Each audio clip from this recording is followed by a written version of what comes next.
నేను మీ doctor Indumati, infertility specialist, మాతృత్వ test tube baby centre. మనం ఈరోజు ఎషర్మాన్ సిండ్రోమ్ గురించి తెలుసుకుందాం.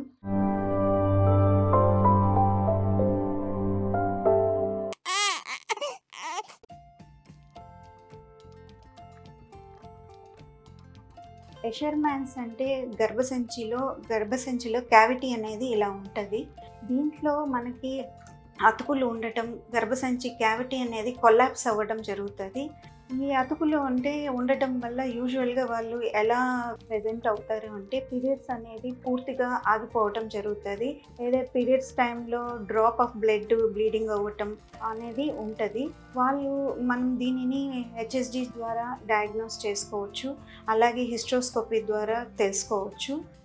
వీటి కారణాలు అంటే ఎషర్మాన్స్కి ఏదో ప్రీవియస్గా ముందు డిఎన్సీలు చేయటం, ఆర్ పాలిప్ రిమూవల్ ఇలాంటివి చేయటం, ఆర్ సబ్మ్యూకస్ ఫైబ్రాయిడ్ సర్జరీల వల్ల కూడా ఈ ఎషర్మాన్ సిండ్రోమ్స్ రావచ్చు. అలాగే టీబీ, ట్యూబర్క్లోసిస్ కామన్ కారణంగా చెప్పచ్చు. సో దీనివల్ల క్యావిటీ కొలాప్స్ అవ్వడం వల్ల మనకి ఎండోమెట్రియం అంటే పొర డెవలప్మెంట్ సరిగా రాకపోవటం, దానివల్ల పీరియడ్స్ టైంలో బ్లీడింగ్ అవ్వకపోవటం ఉంటుంది.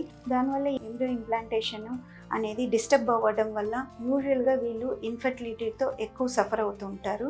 దీనికి మనము హిస్ట్రోస్కోపిక్ గైడెడ్ అడ్హెషనోలైసిస్ చేయడం ద్వారా క్యావిటీ కెపాసిటీని పెంచి ఇన్ఫర్టిలిటీ సమస్యను తగ్గించి దాని తర్వాత ఏదర్ న్యాచురల్గా కానీ ఐవీఎఫ్ ద్వారా కానీ ప్రెగ్నెన్సీ ప్లాన్ చేయొచ్చు. Thank you.